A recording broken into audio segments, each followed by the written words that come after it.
The cherry blossoms had long since fallen when Lieutenant General Mitsuru Ushijima gazed across the limestone ridges of Okinawa on the morning of April 1st, 1945. What he saw on the horizon would haunt him for the rest of his short life. A vast armada of American ships stretching beyond the curve of the earth, their steel hulls glinting like scales on some monstrous sea serpent. This was Operation Iceberg, the largest Pacific amphibious assault of World War II, and it was coming for his island. The irony was not lost on Ushijima that this massive invasion began on April Fool's Day. As commander of the 32nd Army, he had spent months preparing Okinawa's defenses, transforming the 60-mile-long island into what he hoped would become Japan's impregnable fortress. Every cave had been fortified, every ridge turned into a killing field. His 110,000 troops had burrowed deep into the island's coral bedrock, creating an underground maze of tunnels and bunkers that would make the Americans pay dearly for every yard of ground. But as the morning sun climbed higher, revealing the true scale of the approaching fleet, even Ushijima's iron resolve wavered. Admiral Raymond Spruance's Task Force 58 had assembled over 1,300 ships, battleships, cruisers, destroyers, and transport vessels carrying nearly 200,000 American soldiers and Marines.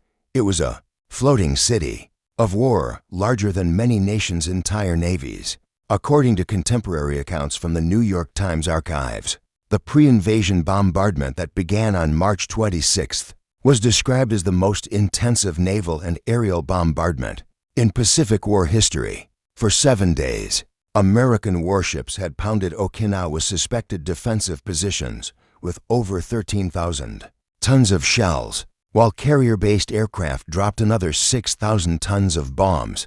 The island's landscape had been scarred and blackened, its forests reduced to splintered stumps, its towns obliterated. Lieutenant General Simon Bolivar Buckner, Jr., commanding the American 10th Army, watched the bombardment from the bridge of the USS El Dorado. A tall, distinguished Kentuckian with steel-gray hair and piercing blue eyes, Buckner carried the weight of American expectations on his shoulders. This was to be the final stepping stone to Japan itself, the last great battle before the invasion of the home islands. Success here would position Allied forces just 350 miles from Kyushu, putting them within striking distance of the Japanese heartland. The assault began at 8:30 in the morning with a deception that would have made Sun Tzu proud. While the main landing force of 4 divisions to Army 2 Marine prepared to storm the Hagushi beaches on Okinawa's western coast, diversionary forces feinted toward the southeastern beaches near Minatoga. Japanese defenders, watching from their hidden positions, held their breath as landing craft approached both shorelines simultaneously. But something was wrong. The Americans had expected fierce resistance at the water's edge, brutal fighting. In the surface, Japanese machine guns and artillery tore into the assault waves. Instead, they found empty beaches.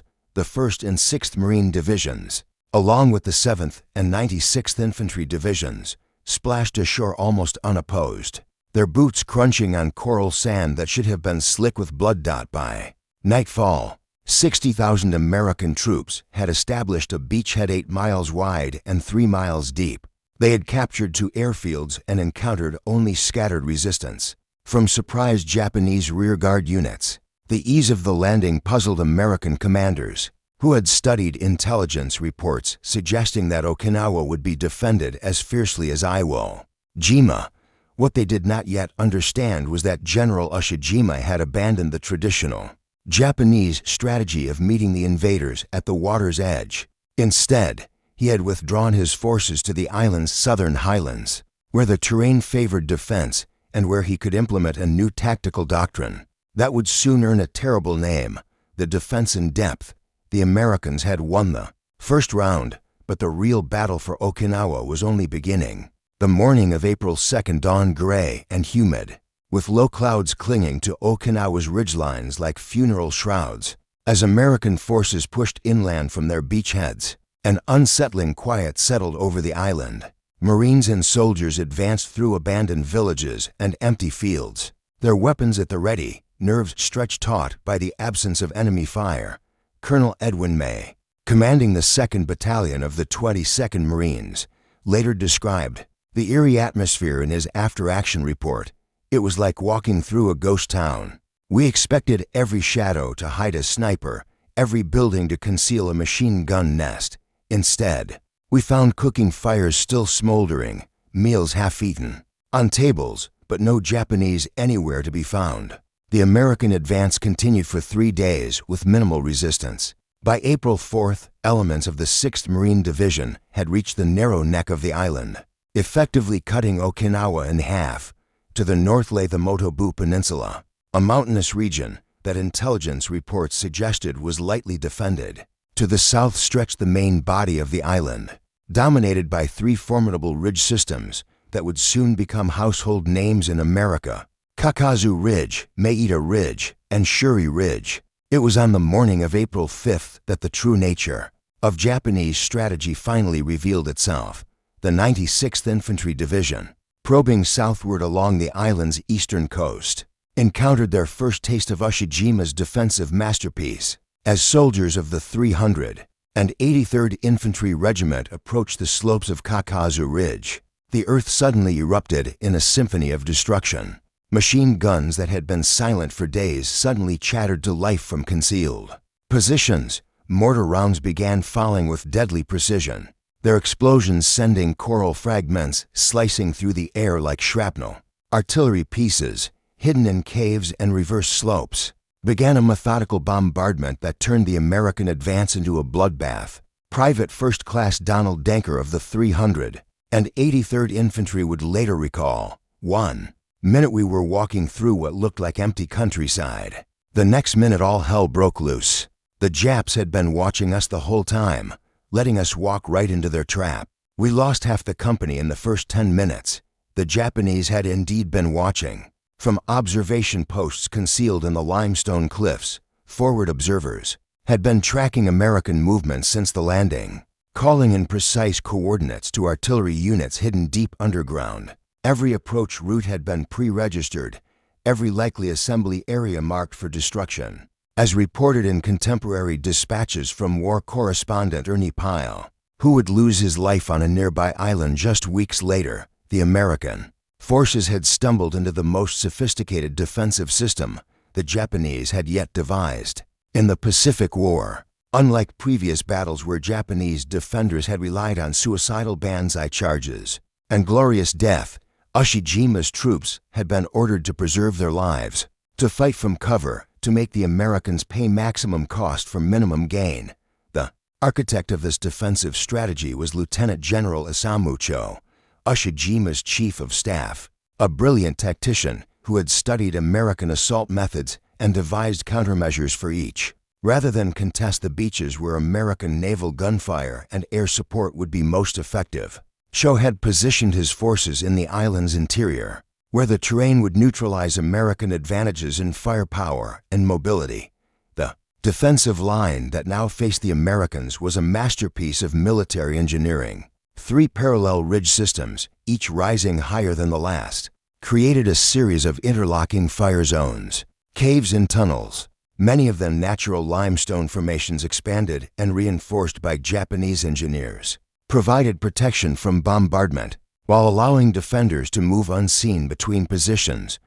The main defensive line centered on Shuri Castle, an ancient Okinawan fortress that had been transformed into a modern command center. From this central position, Ushijima could coordinate the defense of the entire southern portion of the island. The castle's thick walls, built centuries earlier to withstand siege warfare, now sheltered radio equipment, ammunition stores, and the headquarters staff of the 32nd Army. As night fell on April 5th, American casualties began pouring into aid stations behind the lines. The easy advance of the first few days had given way to a grinding battle of attrition that would test the resolve of both armies. Medical corpsmen worked by candlelight, their supplies already running low, while stretcher bearers made countless trips through the gathering darkness. General Buckner, reviewing casualty reports at his headquarters, began to understand the magnitude of the task ahead. The Japanese had not abandoned Okinawa, they had simply lured the Americans into a killing ground of their own choosing. The Battle for Okinawa would not be won in days or weeks, but in months of brutal fighting that would claim more lives than any previous Pacific campaign. The real battle for Okinawa was about to begin. The dawn of April 9th brought with it the kind of spring rain that turns battlefields into quagmires and makes wounded men pray for death. As American forces prepared for their first coordinated assault on the Japanese main line, the coral dust of Okinawa had transformed into a clinging mud that would become as much an enemy as the Japanese themselves. Lieutenant Colonel James Coolidge, commanding the 1st Battalion of the 383rd Infantry, gathered his company commanders in a shell-torn farmhouse. As the rain drummed against the shattered roof, the maps spread before them showed their objective, Kakazu Ridge, a seemingly innocuous hill that intelligence had labeled as lightly defended. The events of the past 4 days had taught them to distrust such assessments. "Gentlemen," Coolidge began, his voice hoarse from shouting orders over artillery fire, "we're going to take that ridge, or we're going to die trying. The Japanese have turned every cave into a fortress, every boulder into a pillbox, but we have advantages they don't: naval, gunfire, air support, and the finest soldiers in the world." The pre-assault bombardment began at dawn, a thunderous symphony of destruction that could be heard 50 miles away. Battleships offshore lobbed 14-inch shells into the ridge, their explosive power sufficient to level city blocks. Cruisers and destroyers added their voices to the chorus well overhead. Navy and Marine Corps aircraft dropped napalm and high explosives onto suspected Japanese positions. For 2 hours, the bombardment continued without pause. The ridge disappeared behind a curtain of smoke and flame, its vegetation stripped away, its coral face scarred by countless explosions. Surely, American commanders reasoned, nothing could survive such concentrated firepower. They were wrong. At precisely 0800 hours, the first wave of American infantry began their assault. Companies A and B of the 1st Battalion moved forward in extended lines, their rifles at the ready, their faces grim with determination. Behind them came the 2nd wave, then the 3rd. A total of 800 men committed to taking a ridge that measured barely for 100 yards. From end to end, the Japanese waited until the Americans were halfway up the slope before opening fire, according to official Marine Corps historical records. The defensive fire was unlike anything previously encountered in the Pacific War. Machine guns that had remained silent during the bombardment suddenly opened up from concealed positions, their interlocking fields of fire creating a web of death that no man could penetrate. Sergeant William Manchester of Company A, who would later become a renowned historian, described the scene. The ridge came alive with muzzle flashes. Men were falling everywhere, crying out for medics, for their mothers, for God. The Japanese had let us walk into a trap, and now they were closing the jaws. The assault collapsed within minutes. Of the 800 men who had begun the attack, fewer than half made it back to their starting positions. The ridge remained firmly in Japanese hands, its defenders having emerged from their caves and tunnels as if the massive bombardment had been nothing more than a spring shower. But the failure at Kakazu Ridge was only the beginning of American troubles. As forces regrouped and prepared for another assault, reports began filtering in from other sectors of the line. The 7th Infantry Division, attacking toward the village of Aoki, had run into similar resistance. The 1st Marine Division, probing toward the Wana Draw, had encountered a defensive system that seemed impervious to conventional assault. What the Americans were discovering was that General Ushijima's defensive strategy was far more sophisticated than anything they had previously encountered. The Japanese had studied American tactics during 3 years of island warfare, and they had developed countermeasures for every weapon, every technique, every innovation that had previously brought victory. The cave systems that honeycombed the ridge were not simple shelters, but complex underground fortresses. Engineers had spent months carving firing positions into the coral, creating interlocking fields of fire that could not be suppressed by artillery or air attack. Multiple levels allowed defenders to move between positions without exposure, while underground passages connected widely separated strongpoints most insidiously. The Japanese had developed new tactics. specifically designed to counter American advantages in firepower. Rather than manning their positions continuously, they would withdraw during bombardments, emerging only when American infantry began their advance.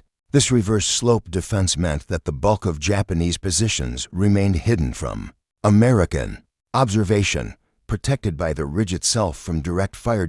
As night fell on April 9th, American casualties were evacuated under cover of darkness. The aid stations behind the lines overflowed with wounded men, their cries echoing through the humid night air.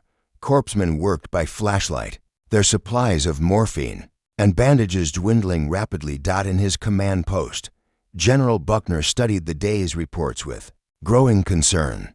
The easy advances of the first week had given way to a grinding battle of attrition that threatened to consume his entire army. Intelligence estimates suggested that the Japanese had constructed over 60,000 defensive positions across the island, each one designed to extract maximum casualties from American attackers. The Battle of Okinawa was evolving into something unprecedented in Pacific warfare, a prolonged siege that would test not only military skill but also national will. As rain continued to fall on the shell-torn landscape, both armies prepared for a struggle that would last not days or weeks, but months. By the third week of April 1945, the verdant hills of Okinawa had been transformed into a moonscape of shattered coral and twisted metal.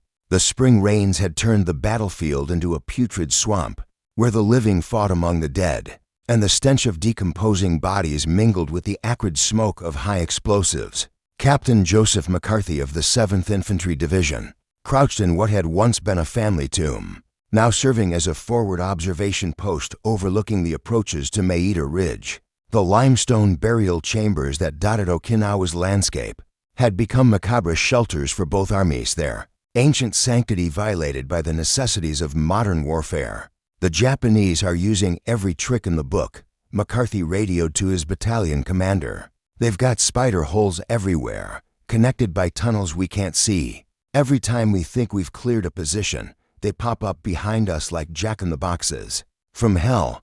The tactical situation had evolved into a nightmare scenario for American forces. Unlike previous Pacific battles where Japanese defenders had relied on suicidal charges and dramatic last stands, the enemy on Okinawa had adopted a strategy of methodical attrition. They fought from concealed positions, withdrew when overwhelmed, and reappeared at unexpected moments to strike at American flanks and rear areas. The innovation that made this possible was the extensive tunnel system that Japanese engineers had carved into Okinawa's coral bedrock. These were not simple caves, but sophisticated underground complexes, some extending for miles beneath the island's surface. Multiple levels allowed defenders to move between positions without exposure, while carefully concealed entrances made it nearly impossible for Americans to locate and destroy the tunnels. Sergeant First Class William Lindsay of the 96th Infantry Division later described the psychological impact of fighting an enemy who seemed to materialize from solid rock. "You'd clear a hillside, set up your position, and then wake up to find Japs in your foxhole. They came out of the ground like ghosts, fought like demons, and disappeared back into the earth before you could react." The human cost of the subterranean warfare was staggering. American casualties during the month of April exceeded 12,000 men, with some units suffering losses of over 70%. The rate of psychiatric casualties, soldiers who had suffered mental breakdowns from the stress of combat, reached unprecedented levels, with entire companies rendered combat ineffective by what military psychiatrists termed war neurosis. According to contemporary reports from Time magazine's war correspondent Robert Sherrod, who had covered every major Pacific battle since Tarawa, the fighting on Okinawa represented a new and terrible evolution in the art of killing. The Japanese had learned from their previous defeats, abandoning the emotional satisfaction of banzai charges in favor of a coldly calculated campaign of mutual destruction. The key to Japanese success lay in their defensive positions around Shuri Castle, the ancient fortress that dominated the island's southern highlands. General Ushijima had established his command post in the castle's depths, protected by 30 feet of reinforced coral and connected to his forward positions by a network of telephone lines that ran through the tunnel system. From this central position, Ushijima could coordinate the defense of the entire southern portion of the island. Artillery observers hidden in the castle's towers directed fire with deadly precision, while radio operators maintained contact with outlying positions. The castle itself had been transformed into a modern fortress, its ancient walls reinforced with steel and concrete, its courtyards converted into ammunition storage areas. The American response to this defensive system was to rely increasingly on their advantages in firepower and technology. Naval gunfire support reached unprecedented levels, with battleships and cruisers firing over 100,000 rounds. During the month of April alone, air support intensified as well, with Marine and Navy squadrons flying over 3,000. Sorties dropping nearly 4,000 tons of bombs and napalm on suspected Japanese positions. Yet despite this massive expenditure of ordnance, American progress remained frustratingly slow. The Japanese had learned to weather bombardments in their deep shelters, emerging only when American infantry began their advance. This cat-and-mouse game meant that each yard of ground had to be won through close quarters combat with flamethrowers and satchel charges replacing artillery as the primary weapons of assault. The toll on American leadership was particularly severe. Company commanders, who had to lead by example in the deadly business of cave warfare, suffered casualty rates approaching 50%. Many units were commanded by sergeants or corporals, their officers having been killed or wounded in the grinding battles for ridges with names like Kakazu, Maeda, and Kochi. As April drew to a close, American forces found themselves locked in a battle of attrition that threatened to consume the entire 10th Army. General Buckner, faced with mounting casualties and slow progress, began to consider new tactics that would break the deadlock.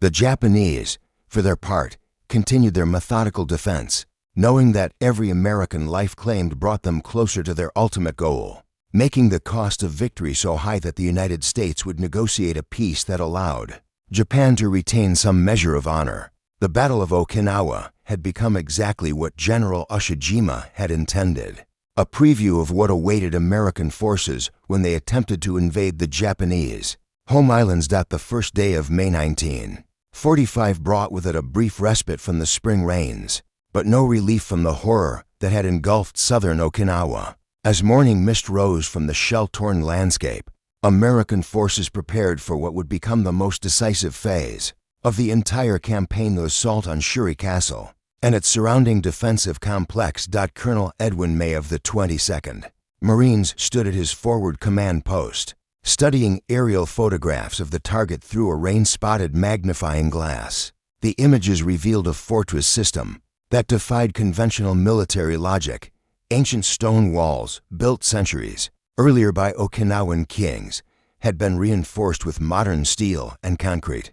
Medieval battlements now bristled with machine guns and anti-tank weapons, while the castle's courtyards had been converted into ammunition storage areas and underground hospitals. "It's like something out of a nightmare," May confided to his operations officer. "They've turned a historical monument into the most heavily fortified position in the Pacific. Every stone has been turned into a weapon, every room into a strong point." The defensive system centered on Shuri Castle was the masterpiece of Japanese military engineering. General Ushijima had spent months preparing these positions, transforming the ancient fortress into a modern citadel that incorporated lessons learned from 3 years of Pacific warfare. The castle itself sat atop a commanding hill that dominated the surrounding countryside, its walls rising from limestone cliffs that were honeycombed with natural caves and artificial tunnels. Surrounding the castle were 3 concentric rings of defensive positions, each designed to channel American attackers into predetermined killing zones. The outer ring consisted of mutually supporting strongpoints built into the forward slopes of the surrounding ridges. The middle ring incorporated the villages and towns that clustered around the castle, each building converted into a fortress with interconnected fields of fire. The inner ring was the castle itself, where the most elite Japanese troops waited in positions that had been stockpiled with months of Supplies. As documented in official Army historical records, the Japanese had positioned over 40 artillery pieces within the Shuri complex, including several large-caliber guns that could engage targets across the entire southern portion of the island. These weapons were hidden in caves and tunnels that were virtually immune to American counter-battery fire, emerging only long enough to deliver devastating barrages before disappearing back into the coral bedrock. The assault began on May 3rd, with the largest artillery barrage in Pacific War history. For 6 hours, American guns pounded the Shuri defensive system with over 19,000 rounds, while naval gunfire from offshore battleships added another 8,000 shells to the bombardment. The explosions were so intense that they could be felt aboard ships 20 miles at sea, and the smoke and dust rose to heights of over 10,000 feet. Yet when the barrage lifted and American infantry began their advance, the Japanese defenders emerged from their shelters like ants from a disturbed nest. Machine guns that had been silent during the bombardment suddenly opened fire from concealed positions, their interlocking fields of fire creating a web of death that no man could penetrate. The 1st Marine Division, attacking from the northwest, found themselves facing a defensive system that seemed to defy the laws of physics. Japanese positions that had been obliterated by direct hits from 14-inch naval shells suddenly came back to life, their defenders emerging from tunnels and alternate positions that had been invisible to American observers. Lieutenant Colonel John Gustafson of the 1st Battalion, 5th Marines, later described the assault. "We advanced through what looked like the surface of the moon, nothing but shell craters and rubble. Then suddenly the whole hillside erupted in gunfire. The Japanese had built a fortress underground, and all our artillery had done was rearrange the furniture in the basement." The battle for Shuri became a grinding contest of attrition that consumed American units at an alarming rate. Companies that began the assault with full strength were reduced to squad size within hours. The narrow approaches to the castle channeled attackers into kill zones that had been pre-registered by Japanese artillery, while the complex terrain made it impossible for American forces to employ their traditional advantages in mobility and firepower. Perhaps most devastating was the psychological impact of fighting an enemy who seemed to possess supernatural resilience. American soldiers, exhausted by weeks of combat and demoralized by the apparent futility of their efforts, began to suffer from what military psychiatrists termed combat exhaustion. At unprecedented rates, entire companies reported to aid stations, with symptoms ranging from uncontrollable trembling to complete catatonia. The Japanese, for their part, were also beginning to feel the strain of prolonged combat. Supplies of food and ammunition, despite months of stockpiling, were running dangerously low. The constant bombardment had severed many communication lines, making it difficult for commanders to coordinate their defense. Most critically, the elaborate tunnel system that had been the key to Japanese success was beginning to collapse under the weight of accumulated battle damage. The final casualty figures, compiled by military statisticians in the weeks following the battle, revealed the true cost of the Okinawa campaign. American forces had suffered over 49,000 casualties, including more than 12,000 killed in action.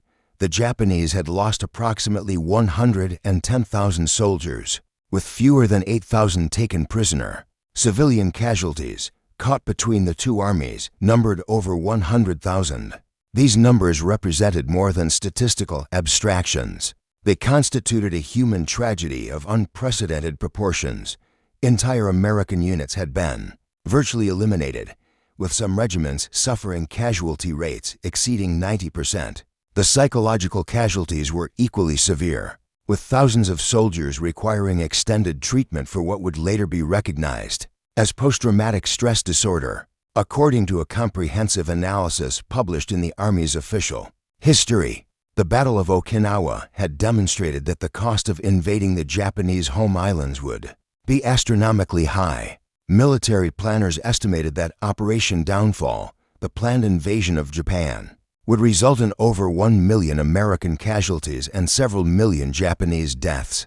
These projections would prove crucial in President Harry Truman's decision to authorize the use of atomic weapons against Hiroshima and Nagasaki. The lesson of Okinawa was clear. The Japanese would fight to the death rather than surrender, and the cost of conquest would be measured in millions of lives. The Battle of Okinawa had achieved its strategic objectives. The island would serve as a base for the planned invasion of Japan, and the Japanese combined fleet had been effectively eliminated as a fighting force. But the tactical lessons learned in the caves and ridges of Okinawa would influence American military thinking for generations to come. As the sun set on June 23, 1945, American forces began the grim task of burying their dead and caring for their wounded. The island they had won was a wasteland of shattered coral and twisted metal. Its pre-war population of 400,000 reduced to scattered refugees living in caves and ruins. The Battle of Okinawa was over,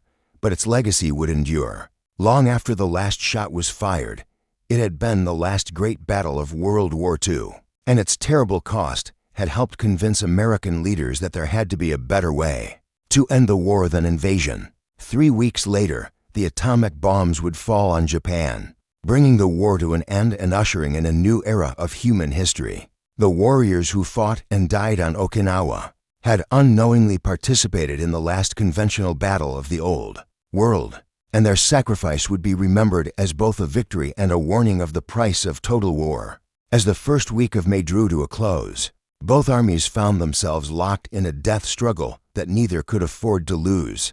The Americans, with their vast superiority in men and materials, needed to break through the Japanese defenses before their own forces were bled white. The Japanese, with their backs to the sea and no hope of reinforcement, needed to hold their positions long enough to make the cost of victory so high that American public opinion would force a negotiated peace. The Battle of Okinawa had become exactly what both sides had feared, a preview of the bloodbath that awaited. When the war moved to the Japanese home islands, the monsoon rains of mid-May turned the battlefield into a hellish quagmire, where the living and the dead shared the same muddy foxholes.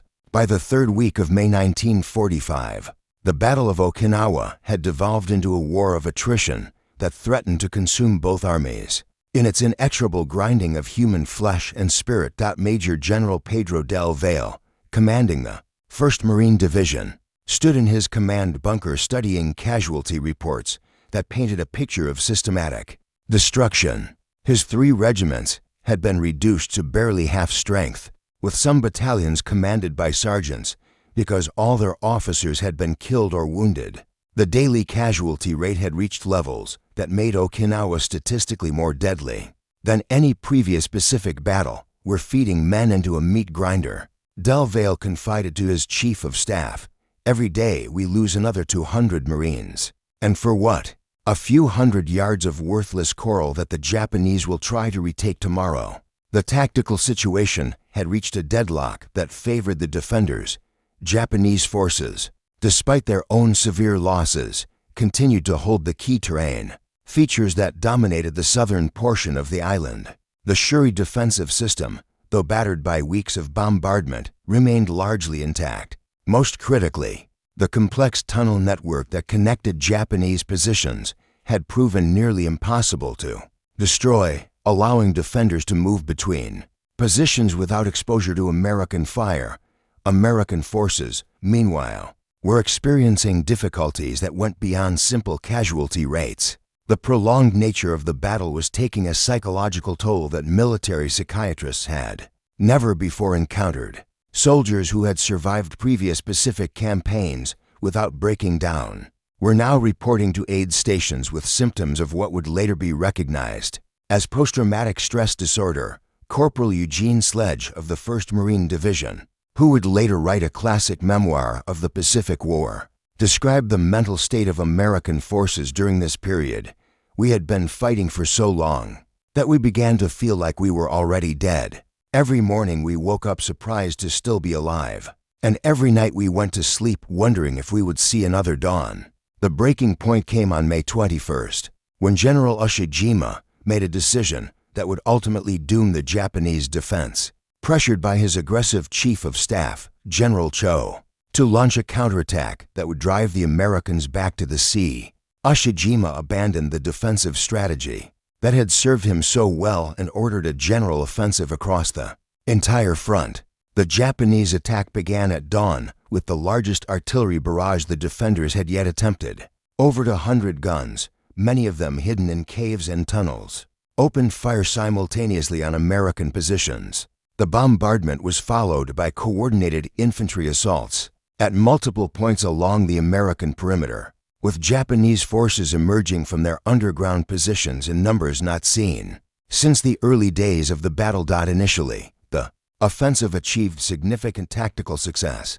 Several American positions were overrun, and for a brief moment it appeared that the Japanese might actually succeed in breaking through the American lines. The 27th Infantry Division, holding positions near the town of Naha, was forced to withdraw under pressure from a regiment of Japanese infantry that had emerged from tunnels directly behind their lines, but the counterattack also exposed Japanese forces to the full weight of American firepower for the first time in the battle. Artillery observers, who had spent weeks plotting the coordinates of suspected Japanese positions, called down devastating barrages on the advancing enemy formations. Naval gunfire from offshore battleships added its weight to the bombardment, while Marine and Navy aircraft flew close support missions that delivered napalm and high explosives with surgical precision, according to contemporary reports from Associated Press correspondent Hal Boyle, who witnessed the counterattack from American lines. The Japanese assault was magnificent in its futility. Wave after wave of Japanese soldiers emerged from their underground positions, only to be cut down by American firepower before they could reach their objectives. The rice paddies and cane fields of southern Okinawa became killing fields where entire Japanese companies were annihilated in minutes. By the end of the day, the Japanese counterattack had failed completely. More than 5,000 Japanese soldiers had been killed or wounded, representing nearly 10% of Ushijima's remaining strength. Most critically, the attack had revealed the locations of numerous Japanese positions that had previously remained hidden, allowing American forces to target them with artillery and air strikes. The failure of the counterattack marked the beginning of the end for the Japanese defense. With their strength severely depleted and their positions exposed, Japanese forces began a gradual withdrawal toward the southern tip of the island. The elaborate defensive system that had held American forces at bay for over a month began to crumble as individual positions were abandoned or overwhelmed. General Ushijima, recognizing that his situation had become hopeless, began planning for the final phase of the battle. Rather than surrender, he would make his last stand in the caves and cliffs of the Kiin Peninsula, the southernmost point of Okinawa. There, surrounded by the sea and facing certain death, he would attempt to extract the maximum possible cost from his American enemies. The Battle of Okinawa was entering its final, most brutal phase. The dawn of June 18, 1945, brought with it an eerie silence that seemed to press against the eardrums of every American soldier on Okinawa. After 79 days of continuous battle, the thunder of artillery had finally ceased, replaced by the gentle lapping of waves against the island's southern cliffs, and the distant cry of seabirds returning to their ancestral nesting grounds. Lieutenant General Simon Buckner stood at the edge of Mabuni Bluff, gazing down at the cave-riddled cliffs where the last remnants of the Japanese 32nd Army had made their final stand. The limestone formations, carved by centuries of wind and wave, had provided the perfect refuge for an enemy who preferred death to surrender. In the caves below, General Ushijima and his staff were making their final preparations for the ancient ritual of seppuku. "It's finally over," Buckner said to his aide, Colonel James Burns. "After almost 3 months of fighting, we've driven them to the edge of the world. There's nowhere left for them to run." The final phase of the battle had been unlike anything in the Pacific War. As Japanese forces withdrew from the Shuri defensive system, they had not retreated in the traditional sense, but had instead conducted a fighting withdrawal that extracted maximum casualties from their pursuers. Every ridge, every village, every stream bed had been defended with the same fanatical determination that had characterized the entire campaign. The pursuit had been particularly costly for American forces because the Japanese had abandoned their previous tactics of defensive warfare and had returned to the suicidal charges that had marked earlier Pacific battles. Knowing that defeat was inevitable, Japanese soldiers had begun launching desperate night attacks against American positions, achieving nothing but their own destruction while inflicting casualties that served no strategic purpose. The psychological impact of these final attacks was devastating for American forces, who had endured months of grinding combat. Soldiers who had survived the complex battles for the ridge systems now found themselves facing an enemy who seemed to have gone completely insane. The Japanese attacks displayed a level of desperation that bordered on madness, with wounded soldiers crawling toward American positions carrying grenades, and others attempting to ram American tanks with improvised explosive devices. Colonel Francis Fenton of the 96th Infantry Division described the final weeks of the campaign. They fought like men possessed by demons. Every cave had to be cleared with flamethrowers and satchel charges. Every position had to be taken twice because the Japanese would reoccupy it as soon as we moved on. It was like fighting ghosts who refused to stay dead. The end came with shocking suddenness. On the night of June 22nd, General Ushijima and his chief of staff, General Cho, performed the ritual of seppuku in a cave overlooking the Pacific Ocean. Their deaths effectively ended organized Japanese resistance on Okinawa, though individual soldiers and small groups continued to fight from hidden positions. For several more days,